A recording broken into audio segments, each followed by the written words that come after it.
Hi guys, this is Iggy, and today I want to talk about water pollution, which has become an increasing problem in this world and really has me worried. Well, it's a common sense that water is a basic resource that guarantees the life of all living beings on the planet, right? However, its scarcity and pollution are causing millions of people to have poor access to this much needed access. Water pollution has become a problem in almost every country in this world, and it's getting more and more serious. Except from natural causes like volcanoes and animal waste, humans are the main cause of water pollution, which is triggered in many ways. By the dominant industrial waste, since a lot of large industrial parks nowadays have been moved to rural places, and then during their industrial production, the utility parks will use piston engines to compress the gas. The engines get hot, they're gonna run water through them, right? And then there is a highly toxic, highly carcinogenic chromium in the water to prevent corrosion. Its name is chromium-6, a hexavalent chromium which, depending on the amounts, can be very, very harmful. And different from straight-up chromium, does all kinds of good things to the body. Data has shown that with repeated exposure to toxic levels of chromium-6, people will contract illnesses from chronic headaches and nosebleeds to respiratory disease and liver failure, heart failure, reproductive failure, and bone and organ deterioration, and plus, of course, any type of cancer. And apart from this, direct damages have also contributed a lot to destruction of the water system. For example, deforestation, which causes sediments and bacteria to appear under the soil and therefore contaminate groundwater. In the same way, it also happens when humans throw chemicals in the form of pesticides, insecticides, and fertilizers during agricultural practices. They filter through underground channels and reach the consumption networks. And also as a result of accidental spillage of oil, which generally happens in the ocean and can cause devastating effects to humans, animals, and plants. But is that all? Well, absolutely not.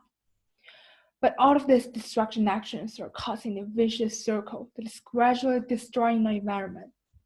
Firstly, it caused the disappearance of biodiversity and aquatic ecosystems. Organisms like fish, birds, and animals that depend on these water bodies to live are killed during this process. And secondly is the problem of the alteration in the food chain. Well, pollutants are eaten by small animals, and these animals will be consumed by fish or other higher level animals. And during this whole process, our food chain is continuously to be disrupted all the way to the end point, human beings. And thirdly, is all types of diseases by which we human beings are harmed when drinking or using contaminated water. Almost all of the rivers and lakes we're drinking water from nowadays are being polluted in some way. And according to data from WHO, 1 in 3 people in this world living right now are living without sanitation, which is causing unnecessary disease and death. So you see, even though the water most of us drink is treated, it's still not 100% pure, because its lack of sanitation is always decreasing the advances.